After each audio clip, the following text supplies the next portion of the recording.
Meantime, the Gulf Coast is bracing for two storms, tropical storms Marco and Laura, which is threatening a lot of energy production in the Gulf. Brian Sullivan joins us on the phone today with some details. Hey, Brian. Hey, Carl, thanks very much. Obviously, I'm not a weatherman, but I am going to play one on TV right now because this is a very serious and scary situation for people, for energy infrastructure, for everything. It is the first time we've had two tropical storms in the Gulf at the same time since 1933 and 1959. So it's only the third time this century. If they hit as hurricanes, which hopefully they won't, it'd be the closest back-to-back hurricane hit in over 100 years as well.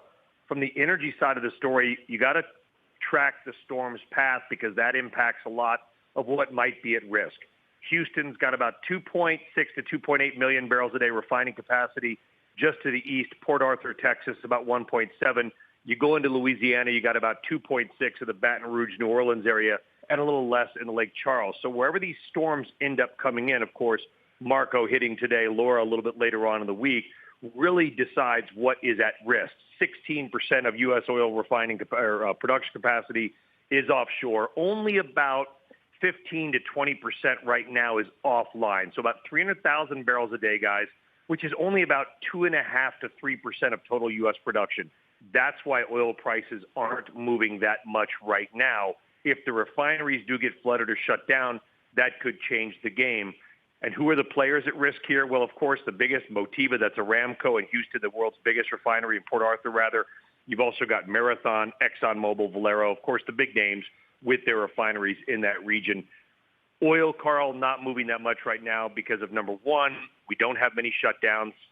The refineries are still operating or in the process of at least being temporarily shuttered. And number two, it's a different year, right? Demand due to COVID is down anyway. Jet fuel demand has been horrible. And so because it is such a bizarre year, the natural demand is not there to create the supply concerns, which might spike prices if this were anything other than a year that's been just, I think, one to forget. Right. You got that right. I see the governor of Louisiana said we're basically going to get a right hook from Marco and then a left hook from Laura. If you had to choose, it sounds like maybe Laura is the more menacing of the two. Laura is definitely the more menacing of the two for two reasons. Number one, it's a bigger storm right now. Number two, it's probably going to hit as a hurricane, Marco getting downgraded overnight. And number three, you're going to have to deal with an area, Carl. I don't know, you've been down there. You were down for Katrina down in New Orleans. You know that they're already going to now have a lot of rain and more rain coming. It's not like this is just the one storm. It's the double slam that's going to make it worse, and it does risk some flooding at some of these refineries, which most of them, people don't realize, are right along the Mississippi River or in very low-lying areas.